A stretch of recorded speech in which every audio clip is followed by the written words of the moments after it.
नमस्कार दोस्तों। आज की क्लास में हम ह्यूमन फिजियोलॉजी के अंतर्गत ब्लड सर्कुलेटरी सिस्टम के महत्वपूर्ण एमसीक्यू हल करेंगे, जो कि सभी प्रतियोगी परीक्षाओं में पूछे जाते हैं। दोस्तों, इस क्लास की नोट्स हमारे टेलीग्राम चैनल में मिल जाएगी, आप वहां से डाउनलोड करके भी पढ़ सकते हैं।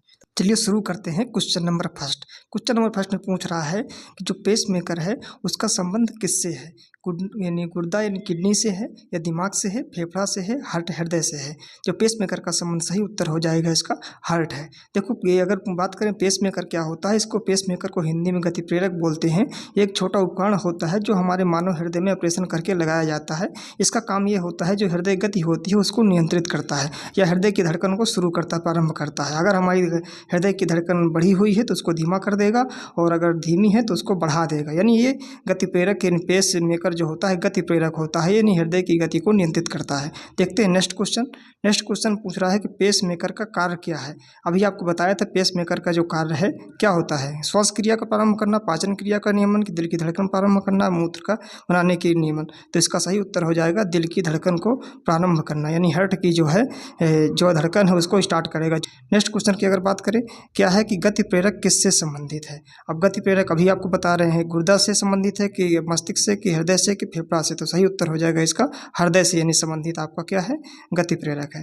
नेक्स्ट क्वेश्चन की बात करें, निम्न में से किनकी भित्तियों पर जो रक्त द्वारा डाले गए दबाव को रक्तदाब कहते हैं, यानी ब्लड प्रेशर की डिफिनीशन लिखी हुई है। अब पूछ रहा है जो ब्लड प्रेशर में जो किस पर प्रेशर पड़ता है, हृदय पे, कि सिरा पे, कि धमनी पे, कोशिका पे। तो सही उत्तर हो जाएगा इसका धमनी, यानी आर्टरियों पे जो ब्लड द्वारा प्रेशर पड़ता है उसको ब्लड प्रेशर कहते हैं। नेक्स्ट क्वेश्चन की बात करें कि सोते समय जो रक्तदाब में परिवर्तन क्या कहलाता है, यानी सोते समय जो रक्तदाब में परिवर्तन होता है कि क्या परिवर्तन चेंज होता है, बढ़ जाता है, घटता है, कि पहले घटता है फिर बढ़ता है, कि पहले जैसा रहता है। तो जो जब हम सो रहे होते हैं उस समय पे हमारा जो ब्लड प्रेशर है, यानी यहाँ रक्तदाब ब्लड प्रेशर, वो क्या हो जाता है घट जाता है, क्योंकि जैसे बॉडी धीरे धीरे मतलब आराम की अवस्था में आती है उसका ब्लड प्रेशर घटना शुरू हो जाता है। और जैसे जैसे एक्सरसाइज करते हैं, दौड़ते हैं, भागते हैं, व्यायाम करते हैं, उस समय पे हमारा ब्लड प्रेशर बढ़ जाता है। नेक्स्ट क्वेश्चन की बात करें कि रक्तचाप को मापने के लिए किस उपकरण का माप करते हैं ना प्रयोग करते हैं। आपका जो ब्लड प्रेशर है अगर आप उसको मापना चाहते हैं तो किस यंत्र के द्वारा आप नापेंगे। Option first glucometer, sphygmomanometer, thermometer, lactometer. तो ग्लूकोमीटर से यानी पहले इस प्रश्न का सही उत्तर क्या होगा। इस प्रश्न का जो सही उत्तर हो जाएगा वो स्फिग्नोमेनोमीटर हो जाएगा। लेकिन और देखते हैं ग्लूकोमीटर से क्या करते हैं, हम जो ब्लड में ग्लूकोज लेवल है उसका पता करते हैं, शर्करा का कितनी है, शुगर की जांच करते हैं ग्लूकोमीटर से। और थर्मामीटर से क्या करते हैं, टेम्परेचर मापते हैं। लैक्टोमीटर से जो दूध होता है उसमें लैक्टोज की मात्रा वो मापते हैं। क्वेश्चन देखें। नेक्स्ट क्वेश्चन पूछ रहा है कि जो लब और डब की ध्वनि है इसकी क्रिया के कारण उत्पन्न होती है। जो लब डब की ध्वनि बड़ी आत्मिक प्रक्रिया होती है कोई, कि फेफड़ा में, कि हृदय में, कि ग्रास नली में। तो सही उत्तर हो जाएगा इसका हृदय में, यानी हृदय में दो साउंड उत्पन्न होती हैं।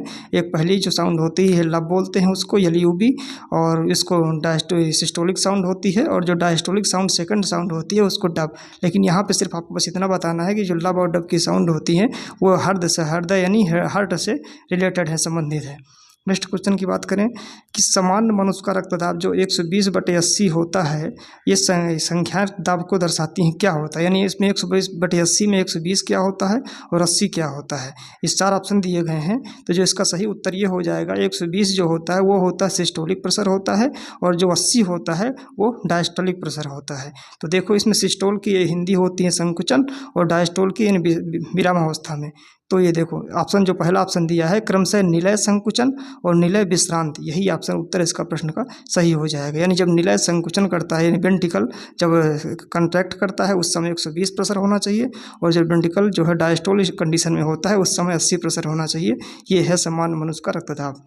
नेक्स्ट क्वेश्चन की बात करें, मनुष्य के शरीर में हृदय को एक बार धड़कने में कितना समय लगता है। 1 सेकंड, 1 मिनट की 1.5 सेकंड की 0.8 सेकंड। यानी पूछ रहा कार्डियक साइकिल है, पूछ रहा है कि जो कार्डियक साइकिल का टाइम ड्यूरेशन होता है वो कितना होता है। तो सही उत्तर हो जाएगा 0.8 सेकंड। नेक्स्ट क्वेश्चन की बात करें, जो मनुष्यों की जो समान स्पंदन दर होती है, पल्स रेट होती है, वो कितनी होती है। 2 बीट पर सेकंड, 80 से 90 बीट पर सेकंड, 70 से 80 बीट पर सेकंड, के 97 बीट पर सेकंड। तो इसका जो सही उत्तर हो जाएगा यानी 70 से 80 बीट पर सेकंड। 72 होती है और एवरेज जो है तो 72 इसी के बीच में आ जाएगा, इसलिए 70 से 80 बीट पर सेकंड आपकी पल्स रेट हो जाएगी ह्यूमन की। नेक्स्ट क्वेश्चन की बात करें, मानव हृदय कितने चैम्बर्स का बना होता है। जो मानव का हृदय होता है उसमें केवल 4 की केवल 1, केवल 3, केवल 2, तो सही उत्तर हो जाएगा केवल 4 चैम्बर होते हैं। उसमें ऊपर जो होते हैं एट्रियम होते हैं और नीचे जो होते हैं वेंट्रिकल होते हैं।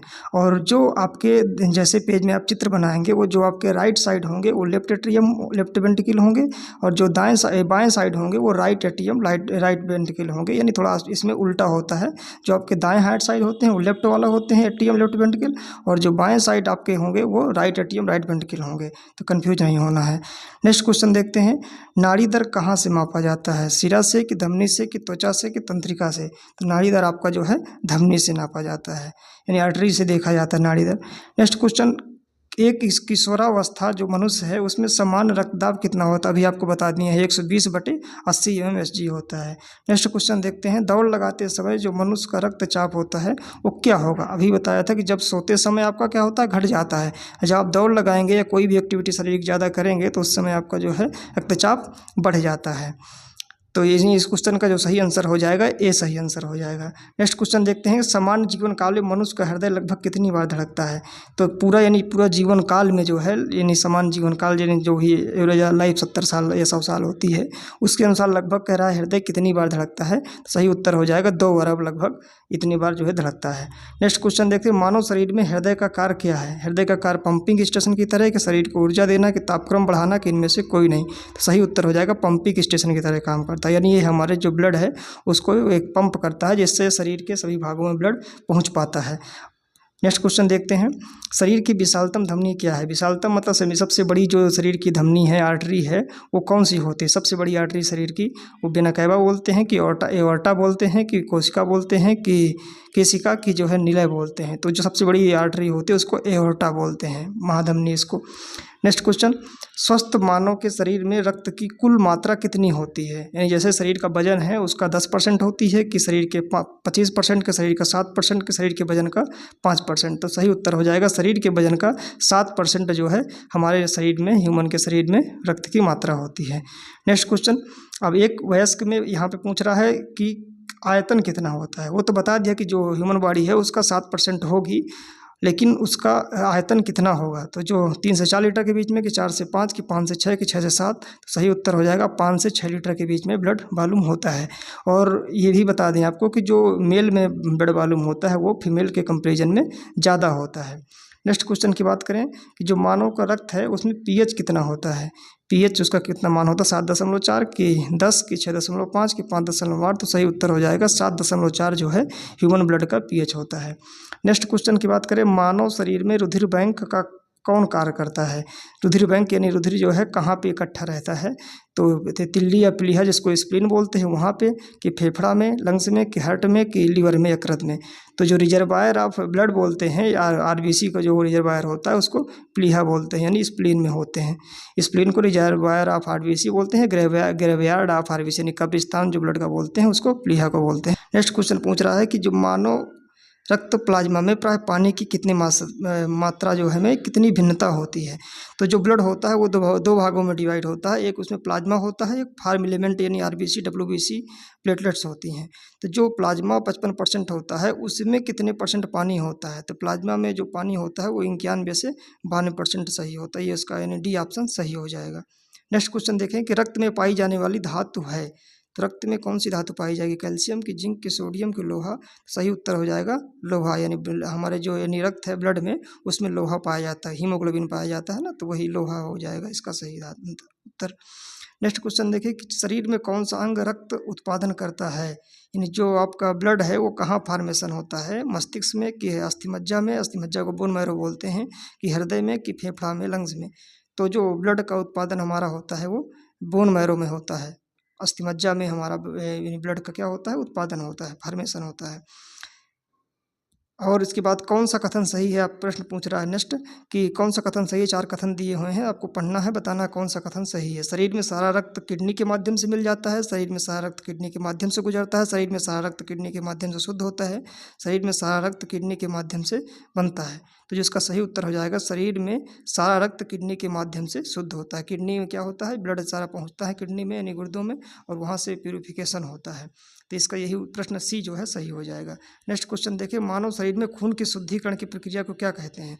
जो खून की शुद्धिकरण की प्रक्रिया यानी उस नेचुरल तरीके से हो रही है तो वो किडनी में होगी, लेकिन जो कृत्रिम तरीके से यानी खून का जो शुद्धिकरण करते हैं उसको डायलिसिस बोलते हैं कि हीमोलिसिस की ऑस्मोसिस की पैरालिसिस, तो सही हो जाएगा डायलिसिस उस प्रक्रिया को बोलते हैं जो खून का शुद्धिकरण करते हैं। और इसका हिंदी अगर डायलिसिस की बात करें तो अपोहन बोलते हैं।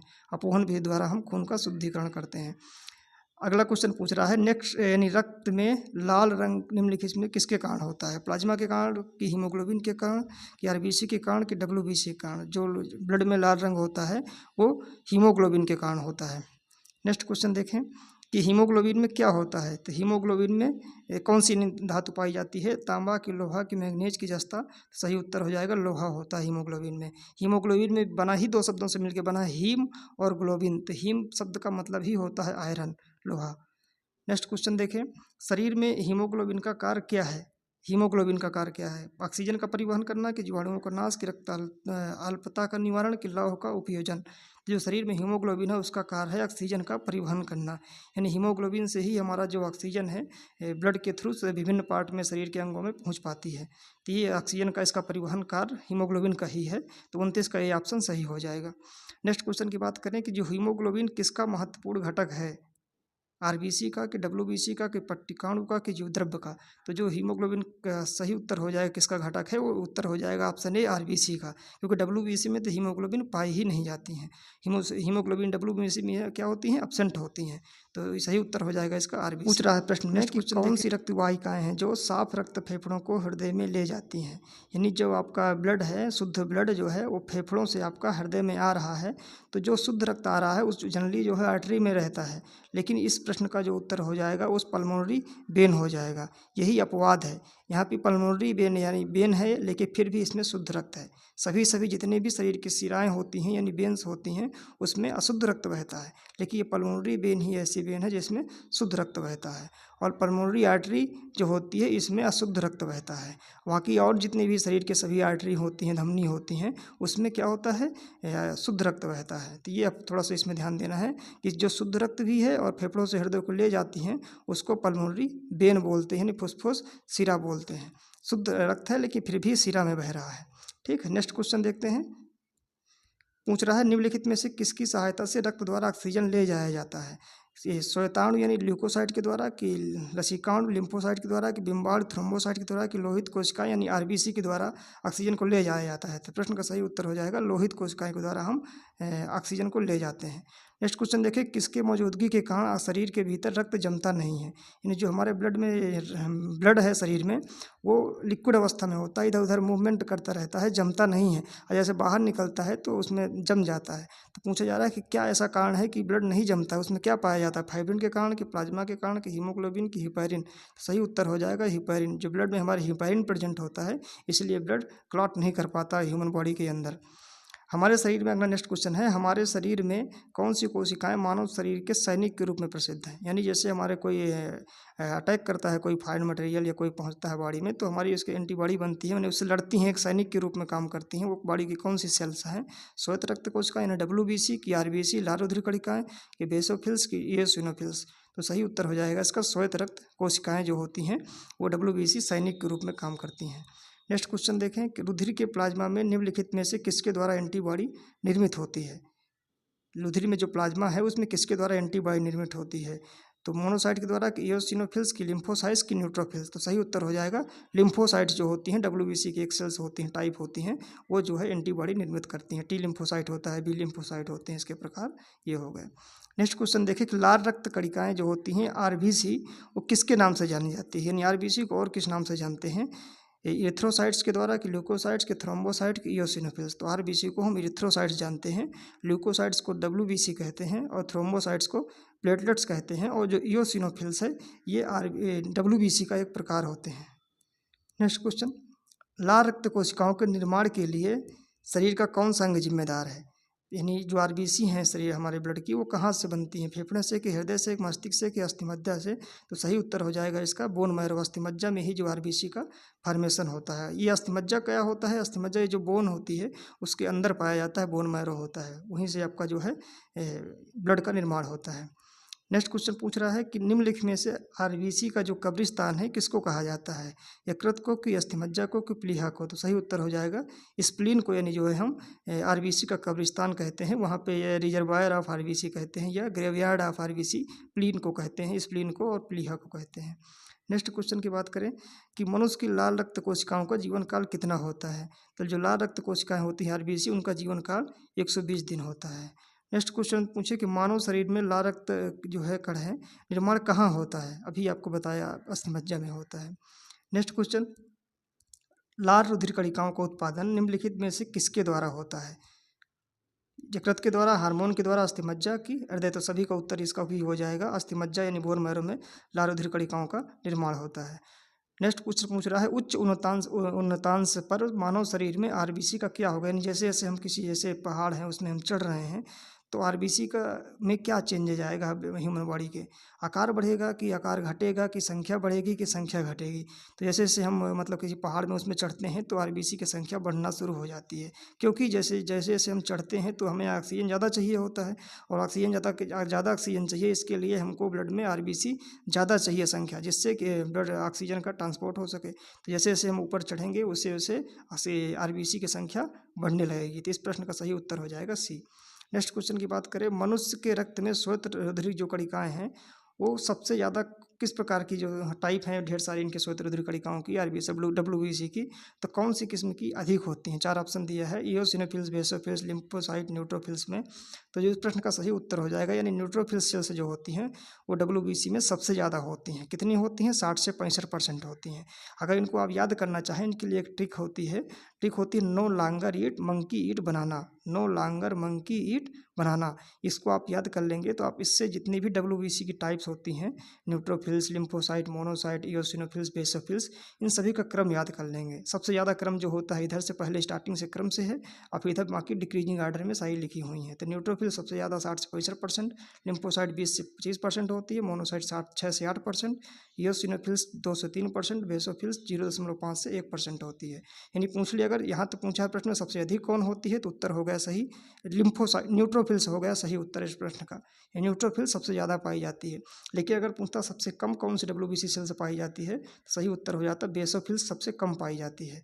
तो ये अगर ये आपको स्टेक याद है तो आप कोई भी कम पूछे या ज़्यादा पूछे या आर्डर पूछे, सभी उत्तर आप देने में सक्षम होंगे। नेक्स्ट क्वेश्चन की बात करें, जब कोई बाहरी पदार्थ मानव रुधिर प्रणाली में प्रविष्ट होता है तो प्रतिक्रिया कौन प्रारंभ करता है, यानी जैसे कोई फाइन मटेरियल है हमारे ब्लड में इंटर कर जाता है तो उस समय पे क्या होता है, न्यूट्रोफिल्स की, आरबीसी की, डब्ल्यूबीसी, पट्टिकाणु की, जो द्रव्य कौन मतलब सबसे पहले आगे आता है और उससे लड़ता है, डब्ल्यूबीसी जो होती हैं, क्योंकि सैनिक के रूप में यही काम कर रही है ना, सबसे पहले यही आगे आएंगी और उसकी प्रतिक्रिया प्रारंभ करेंगी। तो प्रश्न का सही उत्तर हो जाएगा डब्ल्यूबीसी। नेक्स्ट क्वेश्चन देखें कि रक्त समूह जो ब्लड ग्रुप है उसके खोजकर्ता कौन है। ब्लड ग्रुप जो खोज किया था उसने कार्ल स्टीनर ने किया था। और अगर यहीं पे पूछा कि रुधिर परिसंचरण तंत्र की खोज किसने की थी, यानी तो ब्लड सर्कुलेशन सिस्टम की, तो उसकी हो जाते हैं आपका विलियम हार्वे हो जाते हैं सही उत्तर। तो यहाँ पे पूछा था ब्लड ग्रुप, तो इसलिए सही उत्तर हो जाएगा कार्ल स्टीनर। नेक्स्ट क्वेश्चन पूछे कि आरएच फैक्टर का पता लगाया किसने, लोएनहाक ने कि वियनर ने कि लैंडस्टीनर ने कि लैंडस्टीनर ने वियनर ने। तो जो प्रश्न का सही उत्तर है, यानी आरएच फैक्टर का जो पता लगाया था कार्ल लैंडस्टीनर और वियनर नामक वैज्ञानिकों ने पता लगाया था। नेक्स्ट क्वेश्चन पूछ रहा है कि किस रुधिर वर्ग में एंटीबॉडी नहीं पाई जाती है। यहाँ पे आपको इसके प्रश्न का उत्तर देने से पहले एक कंसेप्ट ये वाला याद कर लीजिए। अगर आप ये कंसेप्ट याद कर लेंगे तो कोई भी एंटीबॉडी किस में पाई जाती है, किस में एंटीजन पाया जाता है, सब कुछ आप बता सकेंगे। तो अगर ब्लड ग्रुप देखो, इसमें एक पहले कंसेप्ट ये है कि जो ब्लड ग्रुप होता है वही एंटीजन होता है। तो जैसे ब्लड ग्रुप ए है तो इसमें ए एंटीजन पाया जाता है, क्योंकि जो ब्लड ग्रुप वही एंटीजन। तो ब्लड ग्रुप ए में ए एंटीजन पाया जाएगा और इसकी उल्टी एंटीबॉडी पाई जाएगी। किसी भी ब्लड ग्रुप में जो ब्लड ग्रुप होगा वही एंटीजन और उसकी उल्टा एंटीबॉडी। तो जो ब्लड ग्रुप ए है तो सेम एंटीजन ए हो गया, और वो एंटीबॉडी इसमें कौन सी होगी, बी एंटीबॉडी इसमें पाई जाएगी। इसी तरह ब्लड ग्रुप बी में क्या होगा, बी एंटीजन, सेम एंटीजन होगा ना, तो बी एंटीजन हो गया, और एंटीबॉडी बी का उल्टा ए हो जाएगा इसमें एंटीबॉडी। तो इस तरह ब्लड ग्रुप ओ हो गया, तो ब्लड ग्रुप जो ओ है इसमें आपका बताया कि सेम एंटीजन, तो इसमें ओ है तो ओ का मतलब ही एब्सेंट है, तो इसमें कोई एंटीजन नहीं होता, नो एंटीजन। और एंटीबॉडी क्या हो जाएंगी, ए और बी दोनों एंटीबॉडी हो जाएंगी। ब्लड ग्रुप ए बी का पूछे तो ए बी है तो ए बी में दोनों होंगे, क्योंकि बताया ना same blood group same antigen. तो ए बी ब्लड ग्रुप है तो ए और बी एंटीजन पाए जाएंगे इसमें, और एंटीबॉडी कोई नहीं होगी इसमें। तो इस प्रकार से आप ये अगर कंसेप्ट याद कर लिया तो आप देखना क्वेश्चन का तुरंत उत्तर दे सकेंगे। किस रुधिर वर्ग में एंटीबॉडी नहीं पाई जाती? जो ब्लड ग्रुप ए बी है उसमें ए और बी एंटीजन तो थे लेकिन नो एंटीबॉडी। तो इसका यानी पूछा ना किस में एंटीबॉडी नहीं पाई जाती है, जो ब्लड ग्रुप ए बी है उसमें कोई एंटीबॉडी नहीं पाई जाती। तो सही उत्तर इसका हो जाएगा ब्लड ग्रुप ए बी में कोई एंटीबॉडी नहीं पाई जाती। नेक्स्ट क्वेश्चन देखते हैं, किस रुधिर वर्ग में दोनों एंटीबॉडी पाई जाती हैं? तो जो ए में कि बी, इसका यानी प्रश्न ऑप्शन दिया है ए में पाई जाती है कि बी में कि ए बी में कि ओ में। देखो ए बी में दोनों एंटीजन पाए जाते हैं तो एंटीबॉडी नहीं पाई जाएगी, लेकिन ये पूछ रहा दोनों में एंटीबॉडी पाई जाती है। तो ओ जो ब्लड ग्रुप है इसमें एंटीजन नहीं पाए जाएंगे, इसलिए दोनों एंटीबॉडी पाई जाएगी। तो इस प्रश्न का सही उत्तर क्या हो जाएगा? ओ जो है सही उत्तर हो। किस रुधिर वर्ग में कोई एंटीजन नहीं पाया जाता है? ए में कि बी में कि ए बी में कि ओ में। तो जो ओ ब्लड ग्रुप है इसमें कोई एंटीजन नहीं पाया जाता है। इसलिए देखा आपने 3 क्वेश्चन इसी कंसेप्ट पे आधारित थे। अगर आपको कंसेप्ट याद है तो सारे क्वेश्चन कर लेंगे, और भी क्वेश्चन इसी कंसेप्ट पे बन सकते हैं। नेक्स्ट क्वेश्चन पूछ रहा है कि एक एंटीबॉडी का मुख्य कार्य किसके विरुद्ध होता है? यानी प्रतिकूल वातावरणीय दशा के, कि पोषक पदार्थों की कमी के, कि विपत्ति के, कि संक्रमण के। तो सही उत्तर हो जाएगा संक्रमण के विरुद्ध होता है एंटीबॉडी। यानी जो है जब इन्फेक्शन होता है कोई बॉडी में तब एंटीबॉडी क्रिएट होती हैं या बनती हैं शरीर में। नेक्स्ट क्वेश्चन पूछ रहा है आरएच फैक्टर का नाम किससे संबंधित है? भालू से, कि बंदर से, कि मनुष्य से, कि बिल्ली से। तो जो आरएच फैक्टर है वो बंदर से लिया गया था। राइसस मंकी नाम का बंदर था, उसी में सबसे पहले पाया गया था, इसलिए आरएच फैक्टर का नाम राइसस मंकी से लिया गया है, बंदर से लिया गया है। नेक्स्ट क्वेश्चन पूछ रहा है कि जो आरएच तत्व के अनुसार कौन सी जोड़ी विवाह के लिए उपयुक्त नहीं है? यानी ये आपका विवाह के लिए जो कौन सी जोड़ी आरएच, ये वाली, ये 4 ऑप्शन दिए गए हैं। जिनमें से जो आरएच पॉजिटिव पुरुष और आरएच नेगेटिव महिला जो होती है, यानी ऑप्शन ए जो होगा वो विवाह के लिए उपयुक्त नहीं होते हैं। यानी आरएच पॉजिटिव पुरुष और आरएच नेगेटिव महिला, इनका विवाह करना उचित नहीं होता है, क्योंकि उससे इरिथ्रोब्लास्टोसिस फोर्टाइलिस हो जाती है। आगे भी बताएंगे आपको। ये देखो क्वेश्चन आ गया वही कि संतानों की जो भ्रूणीय अवस्था में माता के गर्भाशय के अंदर ही रक्त का थक्का बनने से मृत्यु हो जाती है। इस रोग को इरिथ्रोब्लास्टोसिस फोर्टाइलिस कहा जाता है। इसका क्या कारण है? पिता का आरएच पॉजिटिव, माता का आरएच पॉजिटिव, कि पिता का आरएच पॉजिटिव, माता का आरएच पॉजिटिव, कि पिता का आरएच तथा माता का आरएच होना, कि पिता का आरएच पॉजिटिव तथा माता का आरएच नेगेटिव। इस क्वेश्चन में थोड़ा मिसप्रिंट है दोस्तों, लेकिन इसका हम बता दे रहे हैं। यानी आपको जो पहला वाला इससे क्वेश्चन पढ़ाए थे, यानी पिता का अगर आरएच पॉजिटिव है और माता अगर आरएच नेगेटिव है तो उसका जो है मतलब विवाह नहीं कराना चाहिए, क्योंकि उससे क्या हो जाएगा? इरिथ्रोब्लास्टोसिस फोर्टाइलिस हो जाएगा। ये इरिथ्रोब्लास्टोसिस फोर्टाइलिस क्या होती है? एक हीमोलिटिक डिसीज होती है जो न्यूबॉर्न बच्चों में होती है। जब न्यूबॉर्न बच्चों में होती है, HDN भी इसी को बोलते हैं। और इसमें होता क्या है कि जब आरएच पॉजिटिव आपका यानी मेल है और जब आरएच पॉजिटिव निगेटिव फीमेल है यानी मदर है, उनकी जब होगा तो जो बच्चा होगा उसमें मान लो फोइटस में आरएच पॉजिटिव पहुंच जाएगा पिता के द्वारा, और उसका जब ब्लड आरएच पॉजिटिव रहेगा, जो मदर होगी उसका आरएच निगेटिव के कारण से अगर प्लासेंटा के द्वारा से या किसी भी ब्लड के संपर्क में आता है यानी फोइटस के, तो बच्चे का जो है यानी फोइटस का जो आरएच पॉजिटिव था उसमें आरएच एंटीजन प्रेजेंट था, और जो मदर है उसमें आरएच निगेटिव थी, तो उसमें क्या था कोई ब्लड ग्रुप मतलब एंटीजन नहीं प्रेजेंट था उसमें, इसलिए वो आरएच पॉजिटिव को यानी बच्चे के ब्लड को फॉरेन मटेरियल समझ के उसका मदर की जो ब्लड है वो एंटीबॉडी क्रिएट कर देता है आरएच पॉजिटिव। और जैसे आरएच पॉजिटिव क्रिएट कर दिया और आरएच उधर से बच्चे में भी प्रेजेंट था, दोनों मिल करके ब्लड क्रम्पिंग कर जाता है यानी ब्लड क्लॉट कर जाता है, और जिससे बच्चे की मृत्यु हो जाती है। इसी को इरिथ्रोब्लास्टोसिस फोर्टाइलिस कहते हैं। तो इसलिए यानी आरएच पॉजिटिव अगर पिता है और आरएच निगेटिव महिला है तो उनका विवाह नहीं होना चाहिए, या फिर हो ही गया है तो जो अगर ऐसा कंडीशन दिखती है तो फिर डॉक्टर से सलाह लेकर के उसको दवाई दी जाती है। तो ये घटना थी। नेक्स्ट क्वेश्चन पूछ रहा है किस रक्त समूह को सर्वग्राही कहा जाता है? तो सर्वग्राही यानी जो सभी से ब्लड ले सकता है उसको किस ब्लड ग्रुप होता है? तो सही उत्तर हो जाएगा AB ब्लड ग्रुप को सर्वग्राही कहते हैं, और सर्वदाता O को कहते हैं। नेक्स्ट क्वेश्चन पूछ रहा है कि जो AB रक्त ग्रुप वाले व्यक्ति को सार्वत्रिक आदाता यानी सर्वग्राही कहते हैं, जो क्योंकि उसके रक्त में प्रतिपिंड का भाव, प्रतिपिंड बोलते हैं एंटीबॉडी को, एंटीबॉडी एब्सेंट होती है। अभी आपको बताया था AB ब्लड ग्रुप में क्या होगा, जो AB ब्लड ग्रुप होगा उसमें दोनों एंटीजन तो पाए जाएंगे लेकिन एंटीबॉडी एब्सेंट होगी। तो यही जो पहला ऑप्शन है उसके रक्त में प्रतिपिंड यानी जो है एंटीबॉडी का अभाव होगा। दूसरा ऑप्शन था उसके रक्त में एंटीजन का अभाव होगा, ये गलत हो जाएगा। तो सही उत्तर इस प्रश्न का होगा उसके रक्त में यानी ब्लड में प्रतिपिंड यानी एंटीबॉडी का क्या होगा, अभाव होगा, जो AB ब्लड ग्रुप वाला होगा। एंटीजन दोनों प्रेजेंट होंगे क्योंकि जो same blood group same antigen, तो AB blood group AB antigen present होंगे लेकिन एंटीबॉडी एब्सेंट होगी। नेक्स्ट क्वेश्चन, निम्न में से किस रक्त समूह को सार्वभौमिक दाता कहा जाता है, यूनिवर्सल डोनर कहा जाता है उस किस ब्लड ग्रुप को, तो O ब्लड ग्रुप सही उत्तर हो जाएगा। नेक्स्ट क्वेश्चन, रक्त समूह O वाला व्यक्ति किस रक्त समूह के व्यक्तियों का रक्त ले सकता है, तो जो O है वो सारा यूनिवर्सल डोनर होता है यानी सार्वभौमिक दाता होता है, इसलिए रक्त समूह O जो है केवल O वाले से ही ले सकता है, तो इसका सही उत्तर हो जाएगा D, केवल O आंसर हो जाएगा। नेक्स्ट क्वेश्चन, आज की क्लास दोस्तों खत्म होती है। उम्मीद करता हूँ क्लास पसंद आई होगी। हमारा हौसला बढ़ाने के लिए वीडियो लाइक कर सकते हैं और चैनल सब्सक्राइब कर लें। Thank you so much. जय हिंद, जय भारत।